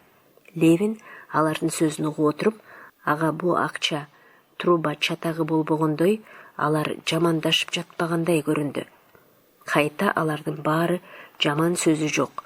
Аралары жакшы, бейпил, ак көңүл кишилердей көрүндү. Алар бири-бирине саат болгон жери жок. Баарына тең бирдей жакшы болуп жатты. Баарынан дагы эң бир кызыгы, булардын баарын Левинге ички жан дүйнөсүнөн бери ачык көрүнүп, башта анчалык байкалбаган майда белгилеринен алардын ички сыры ачык билинип, алардын баары бирдей бейпил, сонун кишилер экенин ачык көрдү. Алардын баары тең аны бүгүн Левиндин өзүн өзгөчө жакшы көрүп жатышты. Бул алардын сөзү менен сүйлөшкөн сөзүнөн, ал гана турсун бейтааныш кишилердин дагы аны мээрим менен куштарлана карап жатышканынан көрүндү. Эмне, көңүлүңө жактыбы деп сурады андан Сергей Иванович. Аябай муну мынчалык кызык болот деп оюма кеткен эмес. Жакшы, эң сонун. Свяжский Левиндин жанына келип, аны үйүнө чайга чакырды. Свяжский кандайдыр бир жерине ыраазы болгонун, андан кандайдыр бир немени издештиргенин Левин ойлонуп эсине түшүрө албады. Ал акылдуу, аябаган бейпил адам боло турган. Жакшы болот деди дагы. Анан анын аялы менен балдызынын саламаттыгын сураштырды. Адамдын ою боюнча бир кызык сабакташа бере турган себептүү, Свяжскийдин балдызын Левин эсине түшүргөндөгү ою өзүнүн үйлөнүүсү менен байланышкандыктан, өзүн алкаткан таалайын азыр айтып бергидей. Ага Свяжскийдин аялы менен балдызынан артык оңдуу кишилер жоктой болуп туюлуп, алдыларда бармакчы болгонуна өзү кубанып да кетти. Свяжский Левиндин кыштактагы иштеринин жайын, каадасынча Европада болбогон кандайдыр бир нерсе кайдан боло коймок эле деген ой менен сураштырса дагы, ал азыр аны эч кандай көңүлүнө алганы да жок. Ал кайта иштеримдин баары түк эч нерсеге арзыбайт деп эсептеп, Свяжскийдин сөзүн тууралыкка чыгарып, анын өзүнүн туура сөзүн талашпастан, кандайдыр бир сонун сылыктык, сыпайычылык менен четтеп кете турганын байкады. Баарыдан дагы Свяжскийдин үйүндөгү аял, бүлөөсү айрыкча сонун көрүндү. Левинге алар бүт баарын алдагачан билип, анысына тилектеш болуп, бирок сыпайыгерчилик менен гана ал тууралуу эч нерсе деп айтышпай отургандай болуп көрүндү. Ал алардыкында 2-3 сааттан дагы арбыныраак болуп, ал түрдүү кептен сүйлөй берсе дагы, көңүлүн алып учкан жалгыз гана бир нерсе анын оюнда, алардын жатаар маалы болуп, аларды тажатып жибергенин өзү билбей да калыптыр. Уйкусу келип кеткен Свяжский курбусунун кандайдыр бир кызык болуп өзгөрүлүп калганына айраң таң болуп, аны оозгу бөлмөгө чейин узатып койду. Саат 2-ге жетиптир. Левин мейманканага кайтып келгенден кийин ушундай сабырсызданып отуруп, калган 10 саатты кантип өткөрөм деген оюнан өзү чоочуп да кетти. Уктабай отурган кезмекчи лакей Левинге шам жагып берип кетмекчи болду эле. Ал аны токтотуп калды. Мурда Левин байкабай жүргөн бул лакей Егор өтө акылдуу, эң эле жакшы, айрыкча бир мээримдүү киши экен. Эмне, Егор, уйкудан кыйналганың жокпу? Кыйналсаң кантмек элең? Кызматыбыз ошондой, төрөлөрдүн тиричилиги тынчыраак, ошондой болсо дагы мунун пайдасы да көп. Егор да үй бүлө күтүп, 3 уулду бир кыз балалуу болуптур. Кызын ат турмандары дүкөнүнүн сатуучусуна бермекчи болуп жүргөн экен. Левин бу туурасында Егорго ашыктык болбой, нике болууга тийиш эмес. Ашык болгон адам дайыма бактылуу болот, анткени ашыктык адамдын өз ичинде гана болот деген пикирин айтты. Егор Левиндин айткандарын жакшылап угуп отуруп, толук түшүнгөндөй эле болду эле, Бирок анын пикирин ырастоо үчүн ал Левин күтпөгөн жерден жакшы мырзаларда турганымда дайыма мырзаларыма ыраазы болчумун. Азыркы кожоюнум француз болсо дагы ага дагы ыраазымын дегенди айтты. Укмуштуудай мээримдүү киши экен деп ойлонду Левин. Ал эми Егор, сен үйлөнгөнүңдө аялыңды сүйдүң беле? Сүйбөгөндөчү, деди Егор. Левин Егордун дагы көңүлү көтөрүлүп, ал дагы бардык сырын айткысы келип отурганын байкады. Менин өмүрүм да бир укмуштуудай кызык өмүр. Мен жаштайыман эле, деди ал көз жашын чагылыштыра. Кишинин эстегени кишиге жуккандай эле кейипи ага дагы Левиндин кубанычы жуккан болуу керек. Бирок дал ошондо коңгуроо кагылды. Левин жалгыз өзү калды. Ал түшкү тамакта дагы эчтенке жебей, свяжскиткенен дагы чайга, тамакка чакырса дагы болбой, эчтенке ичпей, тамак түк оюна келбеди. Ал өткөн түнү дагы уктай албай, уйку эсине келбеди. Бөлмөнүн ичи салкын болсо дагы деми кыстыгып, ысып баштады. Эки форточканы бирдей ачып, ал анын тике маңдайындагы столго чыгып отурду. Кар баскан тамдын төбөсүнүн нары жагынан чынжыр илинген оймолуу крест, андан жогору теге бийиктикте жаркыраган саргыч жылдызды кууп үркөрүп көтөрүлүп келе жатты. Ал бирде крест, бирде жылдызды карап, үйдүн ичине бир калыпта лыпылдай атылып жаткан муздак таза абаны кере жутуп, кыялына келген элес менен эсине түшүргөндөрдү ойлонуп отурду. Саат 4кө карай кеткенде коридордон кишинин баскан дабышы угулуп, аны эшиктен баш багып карады. Бул өзүнө тааныш картаң оюнчу мискин клубтан кайтып келе жаткан экен. Ал анда-санда жөтөлүп коюп, кабагы салыңкы, кейиштүү келе жатты. Айш Ордубай коош деп ичинен ойлонуп, бул кишиге ырайымы келип, аны аяп, шашып да кетти. Аны менен сүйлөшүп, ага кайрат айткысы келди. Бирок жалаң көйнөкчүн экендиги эсине түшүп, ал оюнан айныды дагы, жаркыраган саргыч жылдызды көздөй сермелип, былк этпей жымжырт болуп турса дагы, өзүнө зор маани берген кресттин бул укмуштуудай сонун формасын карап, муздак абага чөмүлүп отурганы форточканын тушуна кайта келип отурду. Саат 6тан өткөндө полотерлор кужулдай баштады. Эртеңки сыйынууга чакырып, чиркөөнүн коңгуроосу кагылды. Ошондо Левин чыйрыкканын сезди. Форточканы жаап, жуунуп кийинди дагы, анан көчөгө чыкты. Көчө али ээн эле. Левин Щербацкилердин үйүн көздөй басты. Сырткы эшиги али жабык, баары тең уктап жатышкан экен. Ал кайта келип, номерине келип кирип, кофе сурады. Егор жок экен. Күндүзгү лакей ага кофе алып келди. Левин аны менен да сүйлөшөйүн деди эле, аны коңгуроо кагып чакырып калып, ал чыгып кетти. Левин кофе ичейин деп, калаш нандан бир үзүп оозуна салды эле. Бирок оозу ал нанды эмне кылаарын такыр биле албады. Ал калашты түкүрүп таштады дагы, пальтосун кийгени дагы басмакчы болуп кайта жөнөдү. Ал экинчи жолу кайта Щербацкилердин эшик алдына келгенде саат 10го караган эле. Үйдөгүлөр жаңыдан эле турушкан экен. Ашпозчу азык-түлүк алганы жаңыдан кетип бара жатты. Эң кеминде дагы эптеп 2 саат чыдоо керек эле. Бу түнү бою ушул эртең мененки убакыт ичинде Левин бул материалдык дүйнөдөн бүтүндөй ажырагандай болгон. Өзүнүн жаны такыр эч нерсени сезбеген бир турмушта болду.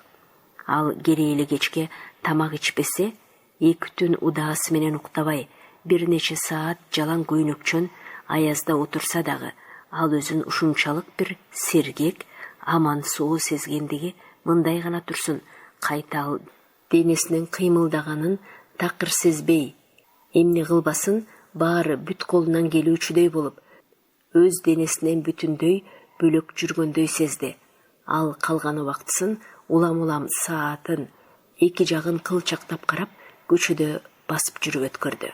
Ал ошондогу көргөндөрүн кийин эч качан көрө албады. Бөтөнчө мектепке бара жаткан балдар, тамдын төбөсүнөн көчөгө учуп келип конуп жаткан көк көгүчкөндөр, көрүнбөгөн терезеге көрсөткөнү коюп жаткан, үстүнө ун себилген нан анын көңүлүн козгоду.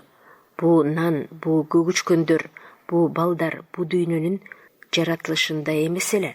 Мунун баары ага бир убакта учурады. Бала көгүчкөндү көздөй жүгүрүп барып, Левинди карап күлүңдөп койду. Көгүчкөндөр канатын шатырата чапкылап, абада калкып жүргөн кымкаарды аралап, күнгө чагылыша учканда, терезеден жаңы бышкан нандын сонун жыты бур этип, нандар катарлашып коюла баштады. Ушунун баары биригип, ошончолук бир сонун болгондуктан Левин кубангандан күлүп да, ыйлап да жиберди. Газетный переулоктон Кисловкага чейин алыс айланып чыгып, кайта мейманканага келди дагы. Алдына саатты коюп, саат 12-ни күттү. Кошуна номеринде машина алдамчылык туурасында бакылдашып, эртең мененки жөтөл менен жөтөлүшөт. Сааттын жебеси 12-ге жакындап калганы менен алардын эч иши жок. Жебе жетти. Левин эшик алдына чыкты. Извозчиктер дагы ал ишти бүт билишет окшойт. Алардын жүздөрү жадырап жайнап, бири менен бири талашып тартышып, ар кимиси өз кызматын аткарып, Левинди туш-туштан жаалашты. Калгандарын дагы капа кылбайын деп, кийин калгандарыңарга дагы түшөмүн деп сөз берип, извозчиктин бирине отурду дагы Щербацкийдин үйүн көздөй жөнөгүн дегенди айтты. Бул извозчиктин чанасы ошончолук бийик, ошончолук келишимдүү жасалган экен. Левин андан кийин андай чанага эч качан түшкөнү жок. Анын аты да, жүгүргүсү келип ыкчырылса да, ордунан такыр жыла албаган бир келишкен сонун ат экен. Извозчик Щербацкийлердин үйүн билет окшойт. Тартып келген кишисине айрыкча бир сый көрсөтө, колун түп күчтөй ие кармап, тырррр деп моржуну тартып, атты эшиктин алдына токтотту. Щербацкийлердин швейцары дагы баарын билет окшойт. Бул анын көзүнүн күлүңдөгөнү менен жана анын "О, көптөн бери көрүнбөй кеттиңиз, Константин Дмитриевич" деп сүйлөгөнүнөн байкалды.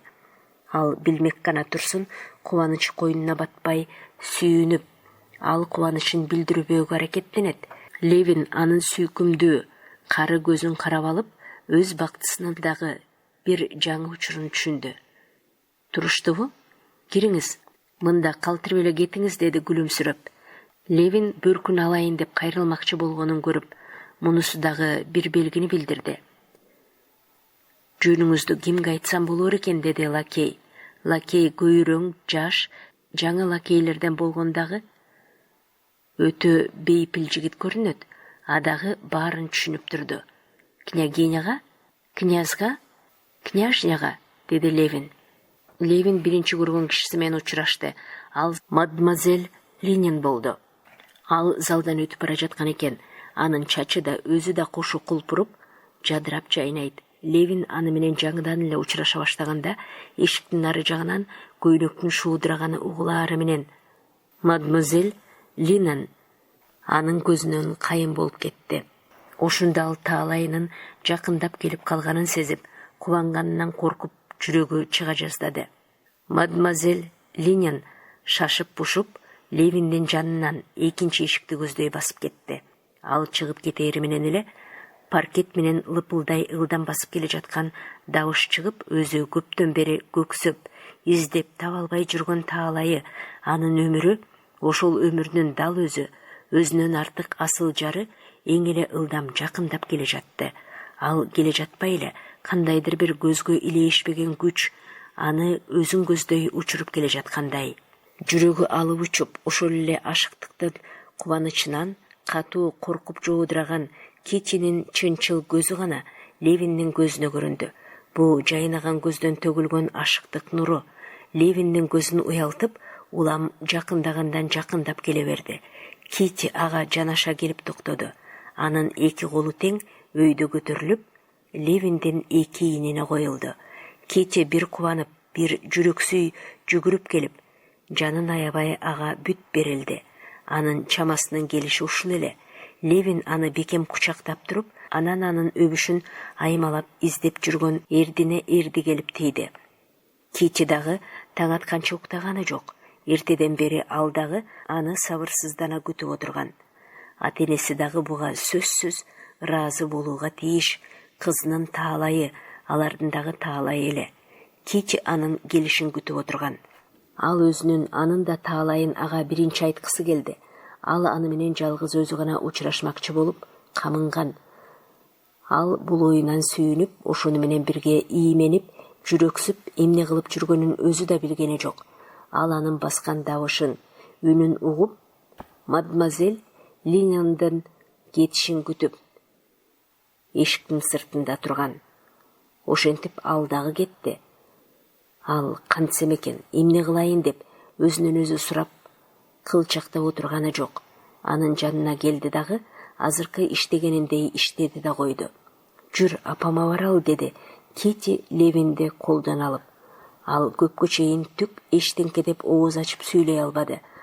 Ал сөз менен мынчалык сонун сезимин дагы козгоп алып жүрбөйүн деп шектенгендигинен эмес, бир неме деп сүйлөйүн десе эле, сөз ордуна таалай жаш төгүлүп кеткени тургандыктан сүйлөй албады. Китинин колун алып өптү. Бу чынбы же төгүнбү деп. Акыры ал эптеп күңүрт гана дабыштады. Сенин мени чын эле сүйө турганыңа ишене албай жатамын. Кити Левиндин бу сен деген сөзүнө ал өзүн жүрөксүй карагандай эле жүрөксүй күлүмсүрөдү.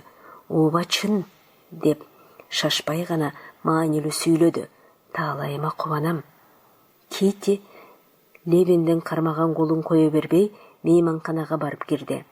Княгиня ал экөөнү көргөндө аптыга бат-бат дем алып, ошол замат ыйлап да, күлүп да жиберди. Анан эч качан Левиндин оюна кетпеген ушунчалык бир чыйрак басык менен ал экөөнүн жанына басып келип, Левинди башынан кучактап өөп, анын бетин жашы менен суулады. Мына, эми санаатыңды ыраазымын, эми кадырына жет, мен ыраазы, Кити. Эң эле бат табыштыңар окшойт, деди кары князь сабырдуу көрүнгүсү келип. Князь Левинге кайрылганда ал анын көзүнүн ымдалышканын байкап калды. Менин көптөн берки тилегим ушул эле. Левинди колдон алып өзүн көздөй тартты. Мен баягы деле, мына бул желөккө ээленгенде эле деп оюн айткысы келди. Атаке, Кити чыңырып, анын оозун колу менен баса калды. Болуптур, айтпайын, деди князь. Эң эле жакшы, өтө жакшы. Менин эселектигимди карачы.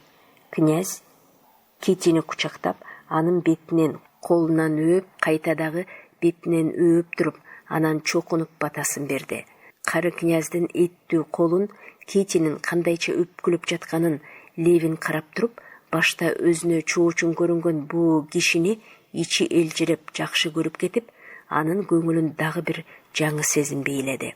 Княгиня унчукпай күлүңдөп креслодо отурду. Князь дагы анын жанына барып жай алды. Кити атасынын кармаган колун кое бербей, анын жанында турду. Эч кимиси унчукканы жок. Княгиня биринчи болуп бул окуяны сөз менен атап, бүт ой пикирди, көңүл сезимдин баарын, турмуш маселесин көздөй бурду. Адегенде бул баарына бирдей чоочун учурап, көңүлдөрүн оорутtu. Эми качан Куда батасын кылып, анан жарыялоого тийишпиз да.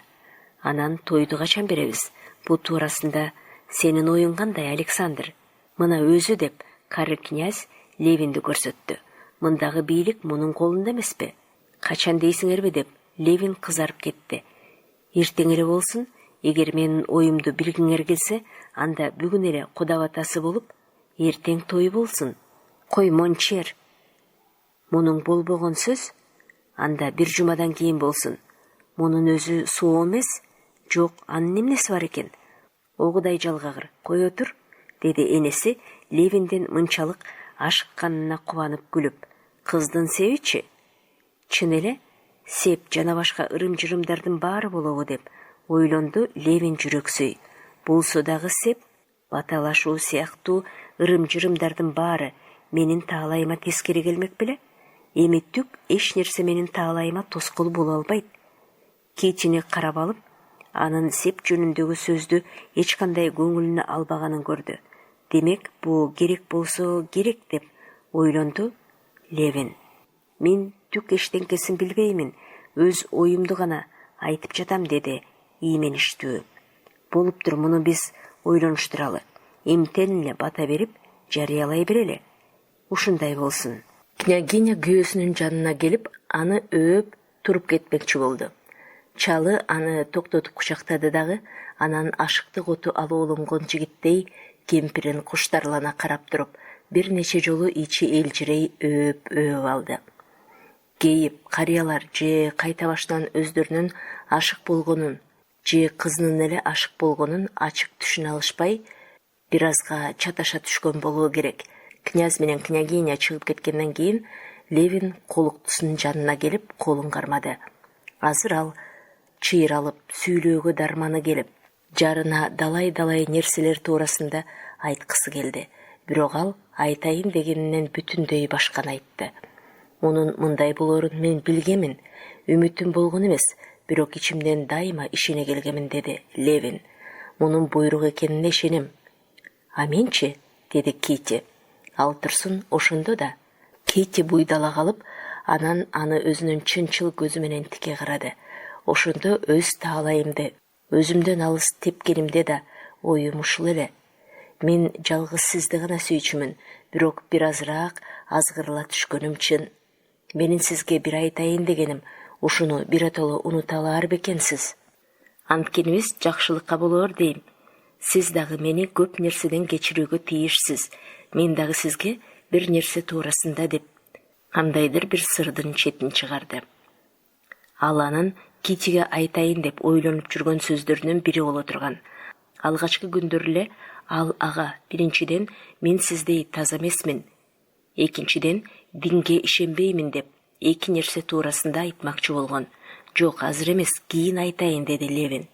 Жакшы болот, кийин болсун, бирок айтмайынча койбоймун. Эми мен түк эчтенкеден коркпоймун, баарын билүүгө тийишмин, эми болоору болду. Сөздү Левин жыйынтыктады.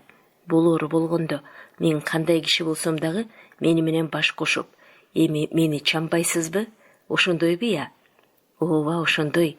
Алардын сөзүн мадемуазель Линен дагы бөлүп кетти.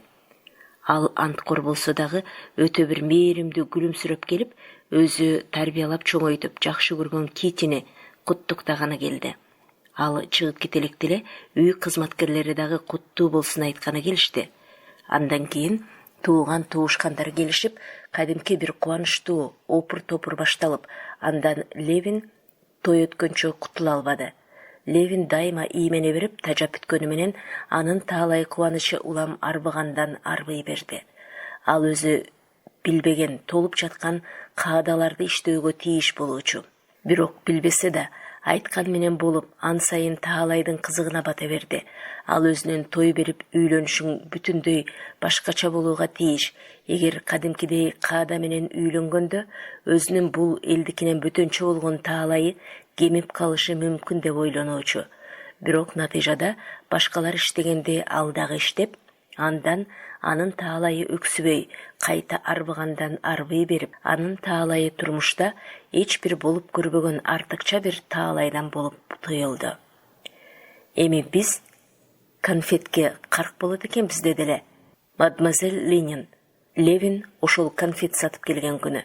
Болсун дегеле, сонун болгон турбайбы, деди Свяжский. Букетти Фоминдикинен алганыңыз дурус болот. Букет да керекпи? Ал Фоминдикине жөрөдү. Карызга акча алыш керек, чыгым да көп болот, белектер берүү керек деп агасы айтты. Белек да берүү керекпи? Ал турбастан дароо Фульдеге чуу койду. Кондитерге, Фоминге, Фульдеге барса, алар дагы ал ушу кийинки күндөрдүн ичинде учураткан кишилердин баарында эле анын келишин күтүп, анын таалайына кошо кубанып, четин алышпай жатышканын көрдү. Аны элдин баары сыйлаганы мындай гана турсун, мурда өзүн жакшы көрбөй, сыртын салып кайдыгер жүргөн кишилер дагы ага эми айрыкча ыраазы болуп, кол коюп, анын сезимин кошо ардактап, колуктусу жандан артыкча бир асыл жан болгондуктан ал өзүн дүйнөдөгү эң таалайлуу кишимин деп эсептеген ишенимин алар да растап, ошо кубанганы мындагы баардан дагы таң каларлык иш болду. Китинин дагы сезими дал ошондой болуучу. Графиня Нартстон мындан көрө дурусураак болоор деп ойлодум эле деп четин чыгарды эле. дүйнөдө Левинден артык эч бир жан жок деп. Кити күйүп-бышып ошончолук ынанымдуу далилдеди эле. Графиня Нардстон муну менен толук макул болуп, анан ал Китинин көзүнчө Левинди көргөндө четин албай күлүмсүрөп гана карай бере турган болду. Левинден болгон сырымды айтып беремин деп убада бергени ошол учурдун эң бир оор окуясы болду. Ал кары князь менен акылдашып, анан анын рухсааты менен өзүнүн санаасын тынчытпай кыйнаган нерселерди жазылган күндөлүк дептерин Китиге алып келип берди. Ал бул күндөлүктү ошол өз учурунда атайык колуктус үчүн жазган болчу. Аны эки нерсе күнөөсүз таза болгондугу менен динсиздиги кыйнай берди. Динсиздигин моюнга алып айтканы байкалганы да жок. Кити диндары боло турган. Ал эч качан динге шек келтирген эмес. Бирок Левиндин дин эрежелерин колдонбогонун ал көңүлүнө алганы да жок.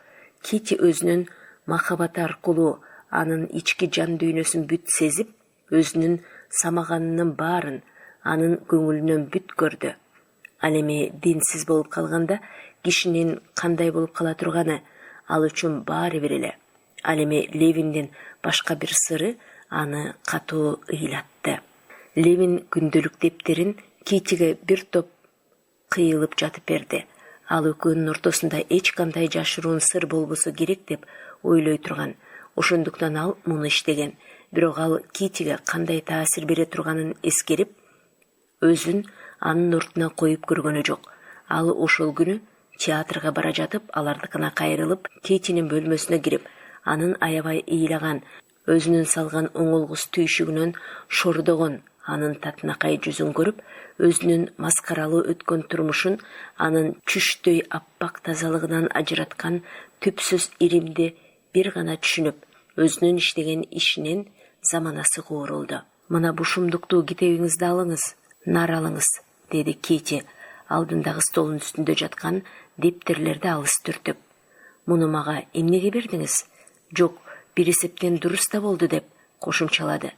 Анын шордой түшкөн жүзүн көрүп, аяп кетип, жок бу тири шумдук, шумдуктун өзү. Левин унчукпай башын жерге салды. Ал эчтенке деп айта алганы да жок. Эми мени кечирбейсиң го дейм деп күбүрөндү. Жок, кечирдим, бирок бул шумдук. Левиндин таалайы ошончолук зор болгондуктан бул сыры ал таалайын козголтмок гана турсун, кайтага дагы жаңы маани кошту. Китиден кечирим болду, бирок ал ошондон тартып өзүн ага баштагыдан да бетер арзыбаймын деп эсептеп, адеп акыл жактан өзүн андан баштагыдан да төмөн коюп, өзү арзыбаган таалайын андан бетер жогору баалады. Сиздер орус элинин залкар жазуучусу Лев Николаевич Толстойдун Анна Каренина романын угуп жатасыздар. Чыгарманын уландысы кийинки чыгарылышта окуган Кипариса Сурахманова.